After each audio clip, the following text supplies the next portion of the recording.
Hello, good afternoon. Welcome to Shatliff On Sunday, and this is Sunday, May 29th, 2022. I want to welcome back Steve Wright, who especially very kindly agreed to come back on again.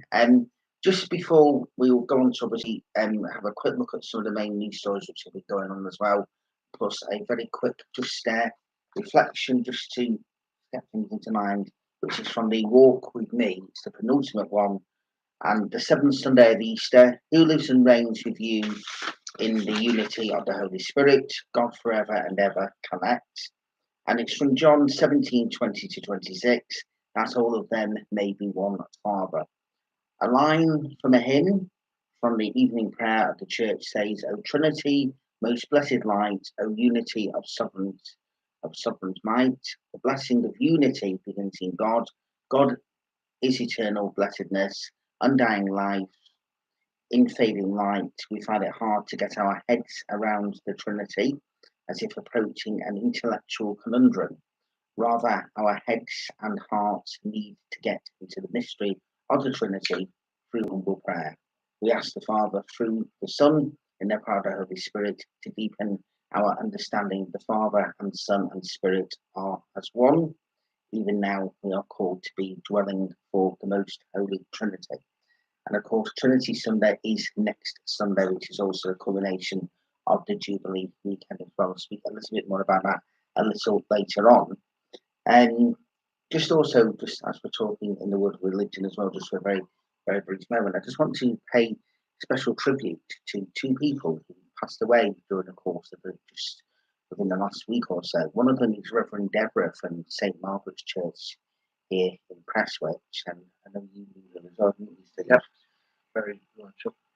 And also Neil Watkins, who I knew from St. Michael's and St. Bernadette's when we were both on the parish pastoral team, and he did a lot of work to try and help people in regarding loneliness, and did a special event at St. Michael's Church Hall back in 2018. So both of them have sadly passed away within the last 9 or 10 days. So thoughts with them, and of course anyone else who's lost anybody, not just now but at any specific time. Just a quick look at some of the main stories. The Champions League final last night, taking place in Paris. Liverpool didn't win, even though I am a Manchester United fan. I was hoping Liverpool would win. But there has been some controversy over flares that were used, and trying to say that the Liverpool fans were to blame. From what I've heard and different things, I think it was something on the wasn't necessarily the Liverpool fans, because there was people of all different ages that seem to be involved. And of course, the people are paying tribute as well to Lester Piggott, the former horse racing jockey who died in Switzerland. And it's still all ongoing in regards to Boris Johnson and the Partygate. And of course, the tragedy of what's happening in Ukraine is still ongoing as well. And our thoughts with the people of Ukraine during this very, very tragic time. Let's hope it all comes to an end very, very soon. Right, special guest once again, Steve. Thank you for joining us, and thank you for still coming on after last time when just before the election. Yeah, it's is there anything you wanted to comment just about any of the things I've just mentioned there so far?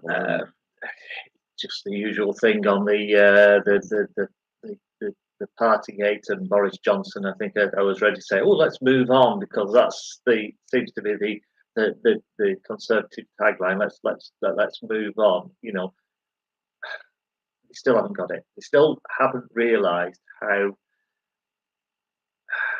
And I'll hark back to, I think it was the education department when all this started up. They got said, "You've had party." And they more or less came on straight away and said, "You know, yes, we did. We thought it was okay. We thought it was work to do. In hindsight, we see how bad it is for everybody." And then it was never mentioned again. But no, what people in Number 10 and the Cabinet Office did was cover it up, lie, more lies. Whereas you should know that the press and everyone else just keeps pecking at it, finding and more information. And now it's turned into what it is, rather than just right to the start, just holding your hands up saying, we apologise, we're sorry. We thought it was this, but in hindsight, it was that. We are extremely sorry, and we are also extremely sorry because we're making the rules, which everyone said we're making the rules, and we're breaking our own rules. Watched the Champions League final last night, probably as a neutral, or tried to be as neutral as possible. Again, it will seem like it'll be the same thing. We'll try and push and prod and say it's not to do with the fans, it's the fans this and the fans that cause the issues. From like what you said, it doesn't sound like it at all.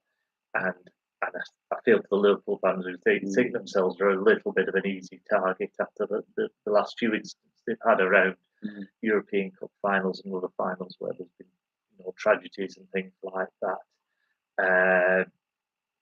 I think UEFA and whoever organised it will cover it up, and then we'll just move on to the next event.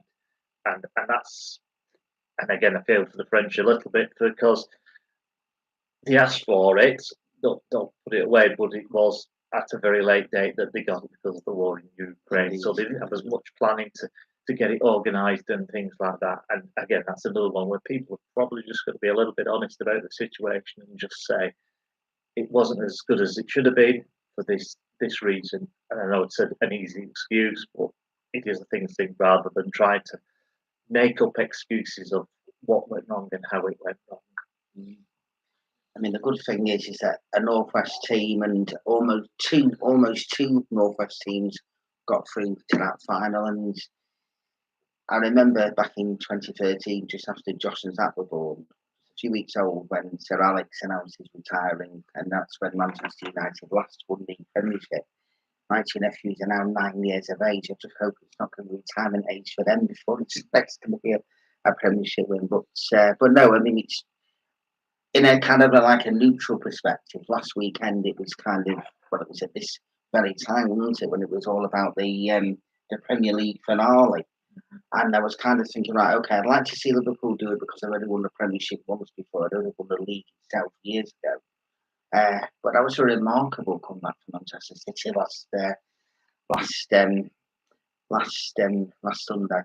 But yeah, now of course, just moving on to obviously some of the local stuff, and I understand what you mean as well regarding Boris when you were saying about the fact that really kind of sort of thinking, right, should we move on? And then last Sunday I was speaking to another good friend of mine, and I was saying, do you think it might be it now in terms of the Partygate and Boris Johnson's advice kind of thing? But then you look at then what happened from Sue Gray's report and various different stuff. And well, even before then, when there was that photo drinking something. So it's and everybody made many sacrifices during the 2 years of COVID. And I've been able to see loved ones and good friends and stuff. So I mean, I remember you and I meeting up and having a conversation. We had to stand a massive distance on Nursery Road and stuff. But yeah, hopefully those days are gone now. Hopefully, anyway. But just going on to obviously the local stuff that's going on at the moment, and I know this week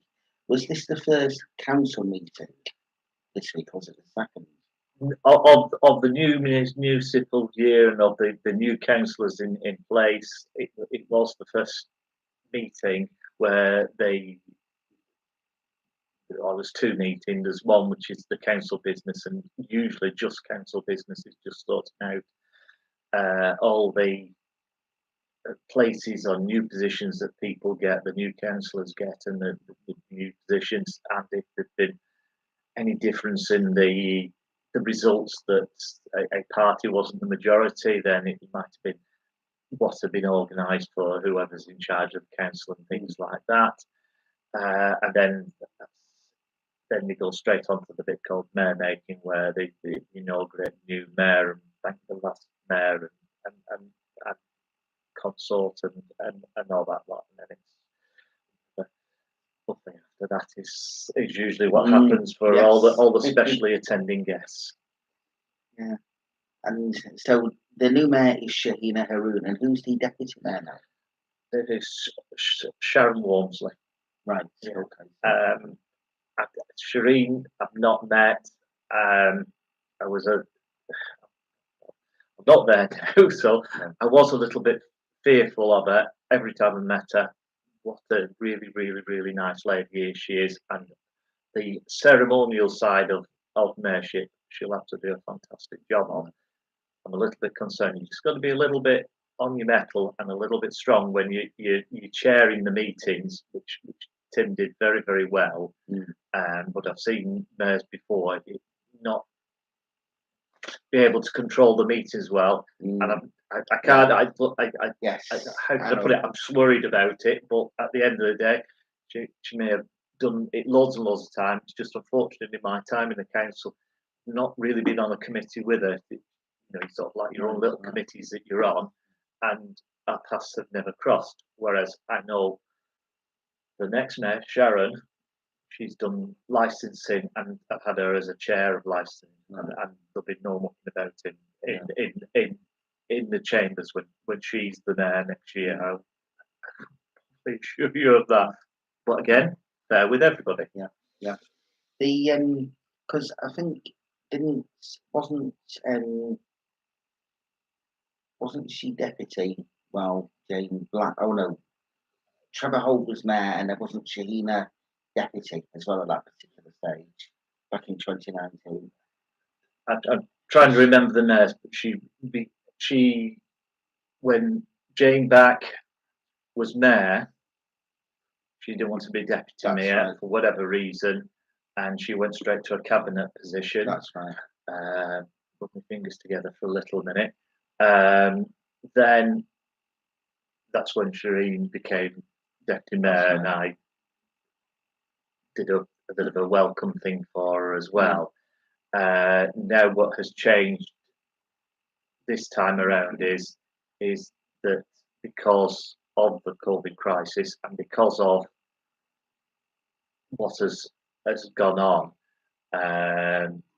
Tim was mayor for 1 year, but probably didn't get to go any schools or anything, or see any scout groups or open any faiths or anything like that. So they offered him to be mayor again for a further year, but they changed the system round because it used to be you were mayor and then you were deputy mayor. That's right. Now the whole system has changed round, which is what they changed out. So Shireen, who was deputy mayor, has now become mayor, and that's the system. So you know who the mayor will be next year, whereas if it was as it used to be, we'd still be speculating who would be the mayor next year. So at least that way people are aware, and I suppose with them being deputy as well, it gives them an idea, some practice, because a lot of us have to stand in on the case. It's the way a lot of other councils doing it, and it is best rather than doing the big job first, so to speak, and going and doing a sort of filling job whenever the mayor can't make it. It's better to do that little bit of filling in, getting used to how it is, and then and also be able to sit next to the mayor and see how they're controlling meetings, doing things like that, and everything else. It's the more sensible approach, and there's absolutely no issues. I remember a late great friend of mine, and obviously you'll know him as well, Steve, John Byrne. He sadly passed away almost 10.5 years ago. And he was, in fact, he was deputy mayor at that specific stage, and he was saying about the fact of quite a few functions he was having to do because the then mayor at the time wasn't able to attend or whatever. So even if somebody is deputy mayor, they still get to do a lot of stuff. And then, because I know you're going to mention about the remuneration as well, which is was something that was also mentioned on Wednesday and voted on. It's we can go straight on to that. The remuneration was it hasn't, in fairness, it hasn't been looked at for 3 years. It should be looked at every 12 months, really. But they got an independent panel in to review the wage or review the remuneration. In my position as chair of Children and Young People Scrutiny, I got questioned about it. I've read the report that was offered. There was one little line in there saying that the remuneration was a barrier to people joining or becoming a councillor and things like that. I remember them asking me that very same specific question. I said, when I'm speaking to people and telling them about being a job or the role as a councillor and what it entails and things like that, and trying to encourage people to join the party and do this sort of thing. I said, money really isn't the thing that I see as the most attractive thing and the thing that should really be mentioned at the time, but they've still put it in as you know, it's a barrier to stop people joining. I don't know how it is, but you know, I would hope that it's not to do with money when people are a counsellor or want to be a counsellor. To help your fellow person or help people who haven't, maybe don't have the skills or attributes to be able to liaise or work with the council or to get what is needed from the council. And that's really.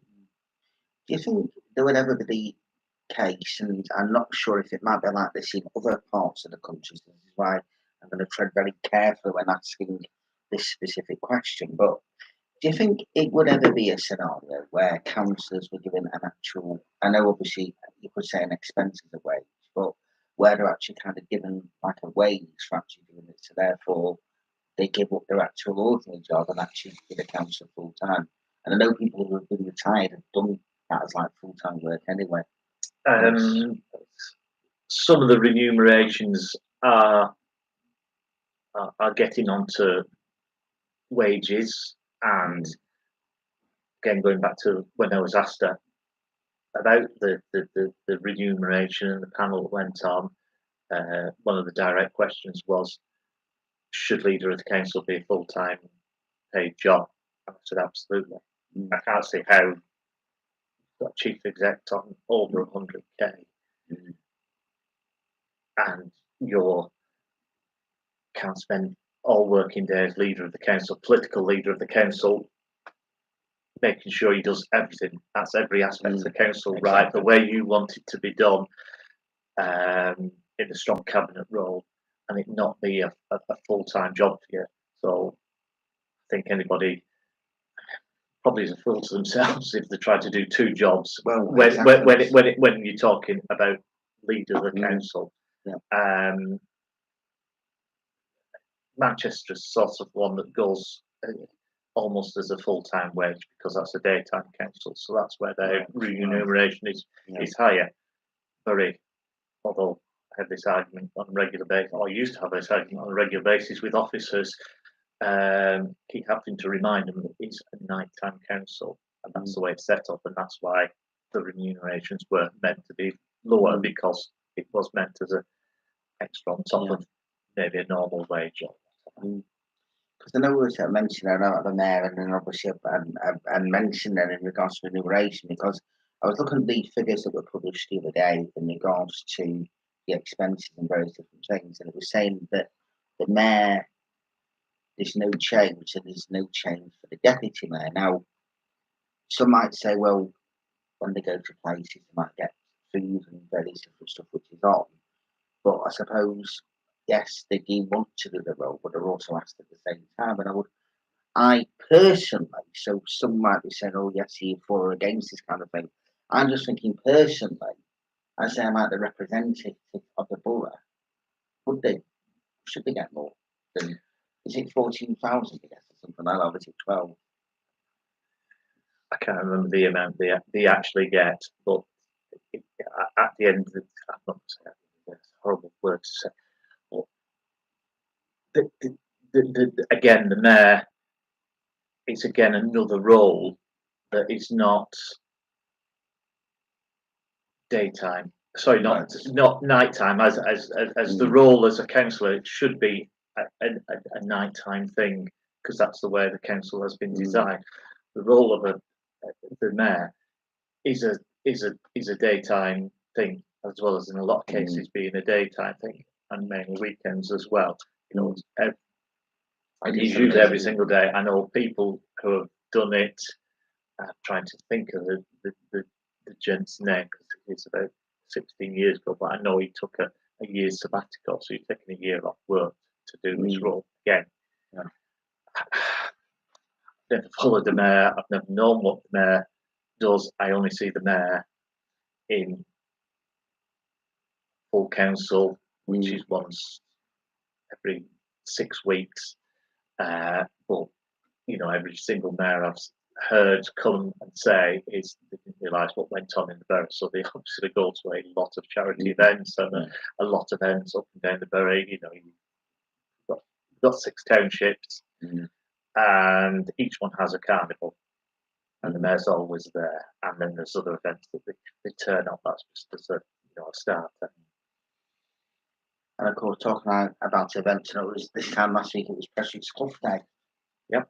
And that was, now I didn't go to the one last year, and it was later in August due to COVID and everything else. But it seemed as if it was a big turnout, as in a normal scenario last week when I was there. Yeah, Clough Day is probably the busiest we've seen it. We've had some really, really busy Clough Days. It really always helps as it's an open air event. It helps that there's no rain, and it also helps that it's quite a cool-ish day that it was. The busiest it's been. Every year we're inviting more concession stands. We're always trying to, as a committee, trying to make it something different each time. If there's a guy doing a burger van, then we don't have any more burger vans. Yeah. The ice cream van is always about anyway. When they first came up with the idea of Clough Day, and you're trying to encourage people to come to this event, and this is what we want to do. You know, Kathy in her ice cream van said, "I'll come, and I'll pay whatever she paid." And now it's an absolute 100% proper earner for her every time. And we've had various firms come into the committee and say, "We'll pay you this, probably 3 times what she pays, and we'll give you a percentage of the profit." And Clough Day, no, that's the person that started. That's the person that supported us in the first place, and that is the way it is. You know, can be some grumpy sometimes. Heath, who does all the amusements, but the event that we run the day before, because we have the main tent all set up. He lent us equipment to be able to do that, and generators and things like that. And it's that sort of communication with the people we've got and things like that. And another thing about Clough Day, if anybody is an organisation, a committee, non-profit in the Prestwich area or Whitefield, you can always have a stall at Clough Day. There's no charge at all. Absolutely no charge. Obviously, if you're a concession stand, a burger fan, a pizza fan, whatever, then there will be a charge to get on, and like I say, it's going to be something different to bring it on. But every single concession stand had an absolute massive queue on it. Everyone, pizza fans sold out again. Yeah, it was good. I enjoyed myself, and so did my family members that also went there as well. But yeah, no, it was a good day. And of course the Christchurch Carnival is coming up on June 26th, so actually it's going on for 2 days. And there's another event going on Saturday, July 9th, when it's I hope I'm not got the date, but my own father will go mad if I got this wrong. This is when it's the road run, which is going around. Yeah. But there's other stuff going on, and then the festival. I was just going to go back onto the carnival. The guys from the carnival every year. I assist where I can. I'm not part of the carnival committee, whereas I'm part of the Clough Day committee. But I help every year with the road closures and traffic marshalling, and then later on, if they need me, I'm do a bit of bucket battling at the gates. They are desperate. They are absolutely desperate for any traffic marshals. Anybody can help. It's usually a couple of hours while the parade's on that you're doing it. Full training is given by people who've done it before, and the police, just to remind everybody what's expected of them, what the do's and don'ts are. It is fairly easy, fairly straightforward, and it'll be a great benefit. But they said about 9 to 10 people short. So if you can, you contact Lee at prestwichcarnival.org, or if you want some more direct contact details, contact Ben, and I will certainly forward on, because they are absolutely desperate for a few people to assist and make sure, again, that goes on very well. Are they needing people on the gates as well? Actually, they probably will, won't they? They probably will do. The more, as always, the more the merrier on the gates. But the person who saw me at Loughdale, he's on with the traffic marshal, and he just told me the situation as it was for him in his little area that he's sorting out. And I must say, and I do have personal interest because I used to be involved in the carnival myself a few years ago, and obviously, well, I've been going to Clough Day since it started. Clough Day started as for the centenary, was it 2006? Yeah, that's right. Yeah, it proved so successful, as most of these events in Christchurch and locally anywhere around the country always do. They prove so successful, they continue. And the fact is, regarding Clough Day, is that it's still just as fresh as it was back in 2006, where you still get loads of people, and it's not just done just for the sake of it. And that's the thing, because you get some events that go on, and I'm not going to name anywhere. It's done every year, but it just sometimes just needs that re-injection of like new ideas and different things. But I was going to say for the carnival as well. I know for a fact I know Lee very well as well, and they all do an absolutely fantastic job. And like Clough Day and any other event that will go on, it's not just a situation where people turn up for the weekend.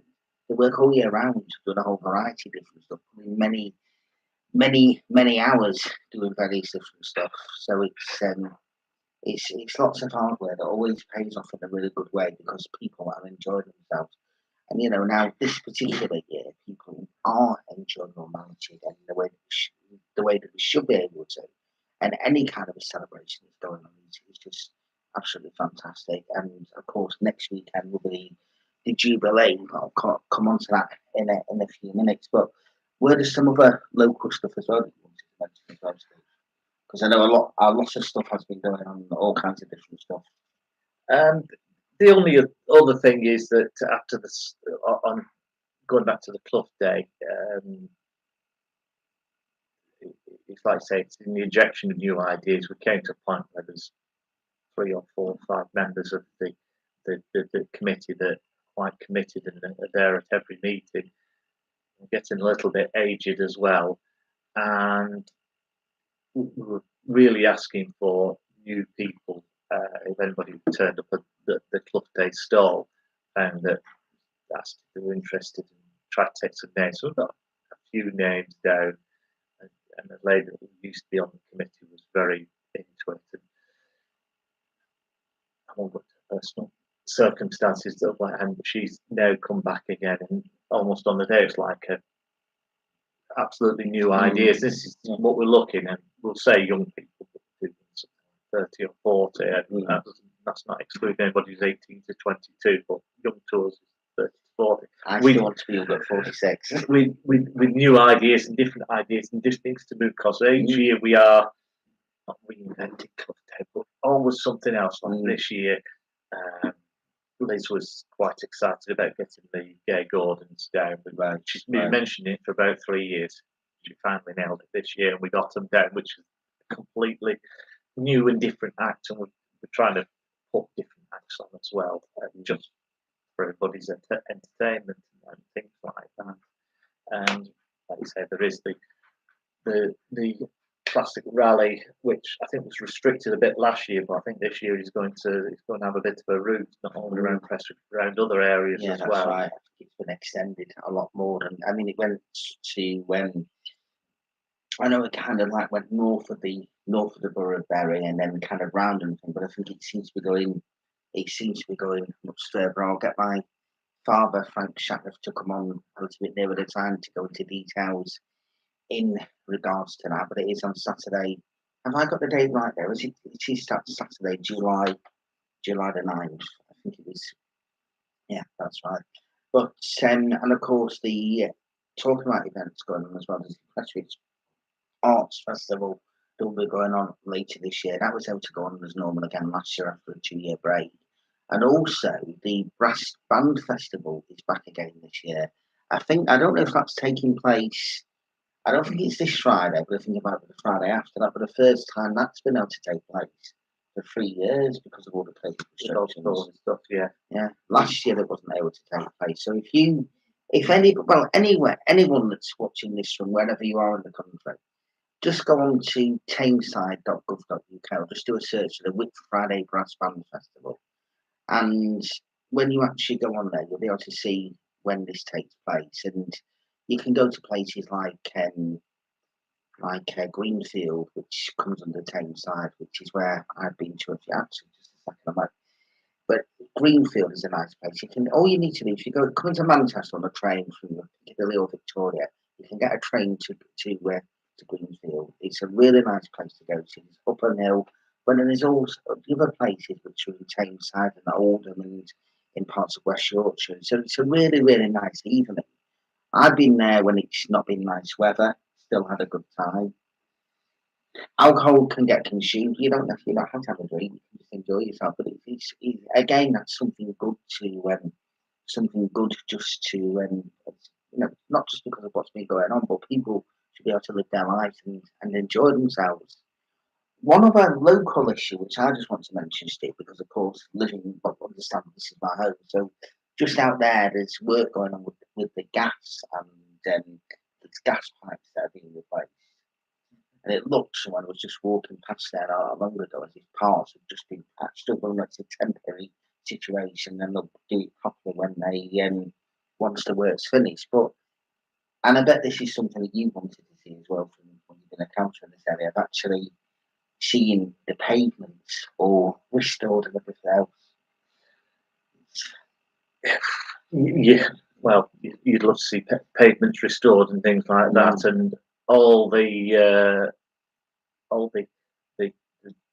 bits and pieces you get back is not enough money, and there's some quite horrendous pavements, mainly due to council planning of many years ago, thinking of putting trees, and we quite like our tree-lined streets in Prestwich, but they do, if they're not put in properly, well, at the time, they do lift them up. And the new technology is that when they do these sort of things, they almost like a tube. So the roots all grow down and then they grow out, and they don't affect them at all.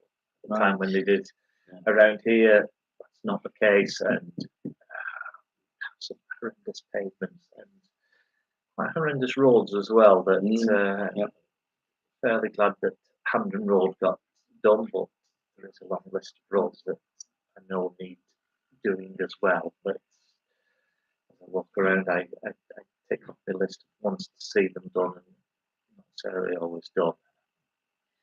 I know I've been doing this step challenge throughout May, and you do plenty of walking. You find yourself just going up on certain pavements, then going down and various different stuff. And of course, when it gets really, really windy here, we're always concerned about that tree which is just over there, because one of the other trees did come down a few years ago, just before I moved here. Steve, as always, thank you very, very much indeed for coming on. Now, you're going to come on a regular basis once a month or so on. End of the month, we're going to come in and talk about things, politics and local things going on, and that sort of thing as well. Yeah, no, thank you very much. And of course, if anybody else wants to come on and do as Steve's been doing, everybody is most welcome. Now, of course, next weekend is the Jubilee Weekend. So anybody that thinks tomorrow is a bank holiday, you're wrong. We've got a bank holiday on Thursday, which replaces tomorrow, then an additional one, which is on Friday. So it's an even longer weekend. It starts on Wednesday evening. And of course, next week we'll be flying the flag for the Queen's Jubilee. I will be attending a special event which is taking place in Heaton Park at 2:00 on Friday afternoon, with Manchester. The Ukrainian community are doing a special event to celebrate the Platinum Jubilee, which I'm very much looking forward to. I've already said online I'm going to be taking a bottle of red wine and one or two different lights on there. So I'm looking forward to that. And of course, every Saturday between 2 p.m. and 4 p.m, you can join us at Piccadilly Gardens for the Stand for Ukraine rally, which takes place. There's entertainment and a whole variety of various different stuff. People can get up and speak, and just making sure that the cause is not forgotten, and that's just going to be. I mean, we hope that the that this will come to an end very, very soon. Let's hope so. But as long as it goes on, those rallies will continue every Saturday. I've only missed a couple when I wasn't well a couple of months ago, but I've made some new friends as well from going to there.